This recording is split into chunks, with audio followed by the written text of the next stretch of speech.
অনেকেই এমন কিছু চিন্তা করেন যেগুলো তারা নিজেরাও অযৌক্তিক মনে করেন, কিন্তু তারা থামাতে পারেন না। আল্লাহ আমাকে নিয়ে যাক, মরে গেলেই ভালো, এটাকে বলে প্যাসিভ উইশ অফ ডেথ। বিষণ্ণতা থেকে মুক্তির উপায়টা কি? এই ভুলে যাওয়াটা কিন্তু একটা বিষণ্ণতার লক্ষণ। বিষণ্ণতা হলে তারপর আর কর্মক্ষমতা আরো কমে যায়, সে আরো ফ্রাস্ট্রেটেড হয়ে যায়, একটা ভিশিয়াস সাইকেল। অবসেশন। জি জি। এই অবসেশনটা আসলে কেন হয়? এই অবসেশন বা অযৌক্তিক চিন্তা কিভাবে মানসিক যন্ত্রণা তৈরি করে? অনেক সময় আমরা এরকম রোগী পেয়েছি যে তার মানে ওয়াইফ অবসেশনে আক্রান্ত, হাজবেন্ডকে ঘরে ঢুকলে প্রতিবার যতবার ঢুকবে বাইরে থেকে প্রত্যেকবারে তাকে গোসল করে ঢুকতে হবে। বিষণ্ণতা বা মন খারাপ এটা আসলে কেন হয়, এবং এই অবস্থা থেকে মুক্তির কার্যকর উপায়টা কি? একটা হচ্ছে আমরা বলি যে আমরা ডেইলি লাইফে বিভিন্ন নেগেটিভ ঘটনা বা নেতিবাচক ঘটনার জন্য কিন্তু আমাদের মন খারাপ হতে পারে, সেটা আবার চলেও যায় খুব তাড়াতাড়ি। কিন্তু বিষণ্ণতা যখন আমরা রোগ হিসেবে বলবো, মানসিক রোগ হিসেবে, ডিপ্রেশন বা ক্লিনিক্যাল ডিপ্রেশন, তার কিন্তু কতগুলো ক্যারেক্টারিস্টিক ফিচার থাকতে হয়। যেমন এক নম্বর হচ্ছে যে তার হচ্ছে যে এই বিষণ্ণতার যে লক্ষণগুলো, শারীরিক মানসিক লক্ষণগুলো কমপক্ষে 2 সপ্তাহ বা 14 দিন থাকতে হবে, এবং সেই সাথে এই লক্ষণের কারণে কিন্তু তার মারাত্মক তার ব্যক্তিগত, পারিবারিক, সামাজিক, শিক্ষাগত সব কার্যক্রম ক্ষতিগ্রস্ত হয়। তো বিষণ্ণতার যে প্রধান লক্ষণ সেটা হচ্ছে আমাদের মন খারাপ বা ডিপ্রেসড মুড, মন খারাপ হওয়া। আর হচ্ছে সব কিছুর প্রতি অনীহা, ল্যাক অফ ইন্টারেস্ট, যে কোনো কিছুর প্রতি, সব কিছুর প্রতি আগ্রহ চলে যাওয়া। যেমন যেসব কাজে সে আনন্দ পেত, গল্প গুজব করে, মানে তারপরে ধরেন টিভি দেখে, বাইরে গিয়ে বাসায় মেহমান আসলে, এই যে কাজগুলো সে আনন্দ পেত, সে আনন্দটা চলে যাওয়া। এর সাথে সাথে যেগুলো হয় যে আপনার ধরেন যে নেগেটিভ চিন্তা বা নেতিবাচক চিন্তা, যে সে মনে করে নিজেকে ছোট মনে করে, তার কনফিডেন্স কমে যায়, এবং একজন ভালো স্টুডেন্ট হয়তো আগে অনেক ভালো রেজাল্ট করেছে, কিন্তু বিষণ্ণতা আক্রান্ত হলে সে কিন্তু বলে আমার পক্ষে তো পাশ করা সম্ভব হচ্ছে না। অথবা সে নিজেকে তুচ্ছ মনে করে, হীন মনে করে, যে মনে করে যে যারা মিডল এজ বা বিশেষত ফিমেল যারা মহিলা, তারা বলেন যে পরিবার আমার কোনো মূল্য নাই, অথচ কিন্তু তার ছেলে মেয়ে বিদেশ থেকে সারাক্ষণ ফোনে তার সাথে কথা বলছে। তাহলে এই যে নিজেকে তুচ্ছ এবং অতিরিক্ত অপরাধ বোধে ভোগা, এর সাথে যেটা সবচেয়ে গুরুত্বপূর্ণ আমরা বলি, যেটা অনেক সময় সুইসাইডাল থট আসে, আত্মহত্যার চিন্তা বা প্রবণতা হয়, এবং এটা কিন্তু অনেকভাবে আসে। যেমন আমাদের মুসলিম প্রধান দেশে কিন্তু অনেক সময় যে ধর্মীয় একটা প্রোটেকশন আছে, যে আমাদের ধর্মবিশ্বাস যেমন আত্মহত্যা মানে অপরাধ, কবিরা গুনাহ। এই ক্ষেত্রে অনেকে কিন্তু এই যে মানে তার কষ্টটা এরকম, সে বলে যে এর থেকে আল্লাহ আমাকে নিয়ে যাক, মরে গেলেই ভালো, এটাকে বলে প্যাসিভ উইশ অফ ডেথ। যে সে নিজে চাচ্ছে না আত্মহত্যা করতে, কিন্তু তার মনে হচ্ছে যে এতটাই জীবন তুচ্ছ এবং অর্থহীন মনে হয় যে এর থেকে বেঁচে থাকার থেকে মরে যাওয়াই ভালো। আর শারীরিক অনেকগুলো লক্ষণ গুরুত্বপূর্ণ, যেটা আমরা বিষণ্ণতাতে দেখি। খাওয়ার অরুচি, যেমন খাবার খেতে পারে না, আবার অনেক সময় অতিরিক্ত ক্ষুধাও হয়, কিন্তু খাওয়ার কারণে খাওয়ার অরুচিটাই বেশি হয়। কিন্তু মাঝে মাঝে আবার অতিরিক্ত খাবার, যে আর কিছু করার থাকে না, ভালো লাগে না, সারাক্ষণ খেয়ে কিন্তু ওজন বেড়ে যায়।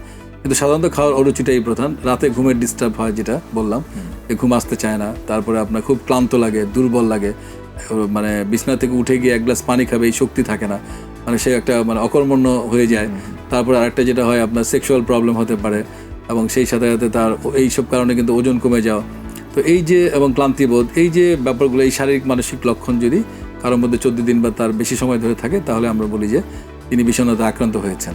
কিন্তু রোগ হিসেবে যদি বিষণ্ণতা আক্রান্ত হন, অবশ্যই তার একজন সাইকিয়াট্রিস্ট বা মানসিক রোগ বিশেষজ্ঞের পরামর্শ। মানে আমাদের মন খারাপ থাকতে পারে, সেটা 14 দিন ওভার করলে তখন নট নেসেসারি। হ্যাঁ, মন খারাপ থাকলে যে আমি বিষণ্ণতা আক্রান্ত হয়েছি তা না। যেমন আমরা বলে থাকি যে আমরা বলি গ্রিফ রিঅ্যাকশন, যে আমাদের নিকটজনকে কেউ যদি বিয়োগ মারা যায়, স্বাভাবিকভাবে তো আমরা বিষণ্ণ হয়ে যাই, মন খারাপ থাকে, এবং একটা পর্যায়ে আবার স্বাভাবিক জীবনে আমরা ফিরে যাই।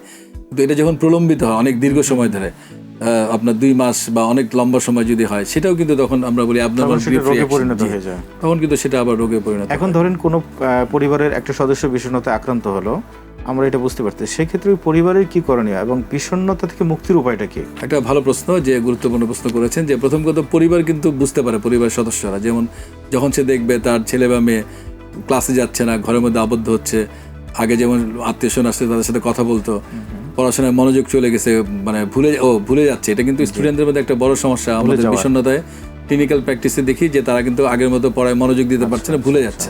এই ভুলে যাওয়াটা কিন্তু একটা বিষণ্ণতার লক্ষণ। এই বিষণ্ণতার হার কি স্টুডেন্টদের মধ্যে পাওয়া যায়? স্টুডেন্টদের মধ্যে একটা বড় অংশের মধ্যে এখন আমরা বিষণ্ণতার আক্রান্ত ব্যক্তি পাচ্ছি, মানে স্টুডেন্টদের মধ্যে। এর কারণ হচ্ছে পড়ার চাপ, অতিরিক্ত ওভার শিডিউলিং। যেন আমাদের মেডিকেল স্টুডেন্টদের মধ্যে আমরা কিন্তু দেখি, মানে তার মেডিকেলে পড়ার এত চাপ, চাপ নিতে না পারলে কিন্তু তখনই তার মধ্যে বিষণ্ণতা হয়। এবং ইন্টারেস্টিংলি এইটা বিষণ্ণতা হলে তার পড়ার কর্মক্ষমতা আরো কমে যায়, সে আরো ফ্রাস্ট্রেটেড হয়ে যায়, একটা ভিশিয়াস সাইকেল। যে বিষণ্ণতার কারণে যেহেতু সে ভুলে যাচ্ছে, যে পরিমাণ পরিশ্রম করছে সেই অনুযায়ী তার রেজাল্টটা ভালো হচ্ছে না, না হওয়ার কারণে কিন্তু রেজাল্ট আরো খারাপ হচ্ছে, সেই খারাপ হতে থেকে আবার বিষণ্ণতা বাড়ছে। তাহলে এই যে একটা চক্রের মতো হয়ে যায়।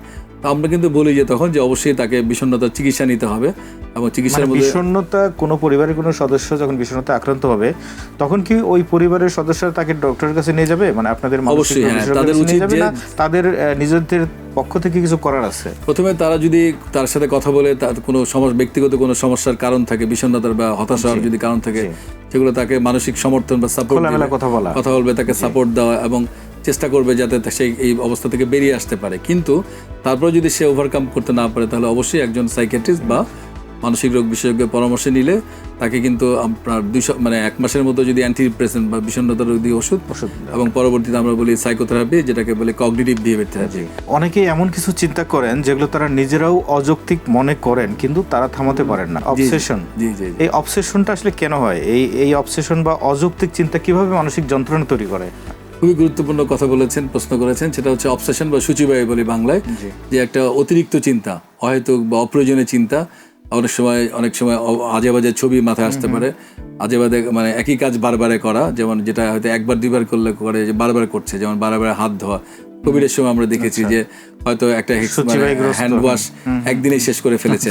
তাহলে এই যে সূচিবায়ু বা অতিরিক্ত অপ্রয়োজনীয় চিন্তা, এখানে রুগীর যেটা হয় যে সে চিন্তাটা সরাতে চায় কিন্তু সে পারে না, এবং খুবই চূড়ান্ত অশান্তি এবং মানে অশান্তির একটা বিষয় অবসেশন, এবং তার নিজের জন্য এবং তার যারা ঘনিষ্ঠ ব্যক্তি, মানে তার যে কাছের লোক। মানে অবসেশনে যেটা হয়, এর বিষয়বস্তুর মধ্যে সবচেয়ে কমন যেটা পাওয়া যায়, আমরা বলি যে ডার্ট কন্টামিনেশন, যে ময়লা। সে মনে করে আর কোথাও মানে তার বিছানায় কাউকে বসতে দিচ্ছে না, বাসায় কাউকে ঢুকতে দিচ্ছে না। অনেক সময় আমরা এরকম রুগী পেয়েছি যে তার মানে ওয়াইফ অবসেশনে আক্রান্ত, হাজবেন্ডকে ঘরে ঢুকলে প্রতিবার যতবার ঢুকবে বাইরে থেকে প্রত্যেকবার তাকে গোসল করে ঢুকতে হবে। এটা একটা অসম্ভব। তারপরে ছোট বাচ্চা, 6 মাসের বাচ্চাকে শীতের মধ্যে 8-10 বার, প্রতিবার ন্যাপি চেঞ্জ, প্রতিবার গোসল, এটা একটা অসম্ভব ব্যাপার, একটা খুবই প্রবলেম। আমরা স্টুডেন্টদের মধ্যে ইদানিং অনেক বেশি আপনার অবসেশন পাচ্ছি, যেটার একটা বড় কারণ হচ্ছে অতিরিক্ত ডিজিটাল ডিভাইস, যেমন 4-5 ঘন্টা করে মোবাইল ব্যবহার করছে। স্কুল থেকে এসেই মোবাইল ব্যবহার শুরু করলো, বাইরে যাচ্ছে না, খেলাধুলা নাই, সামাজিক কোনো যোগাযোগ নাই।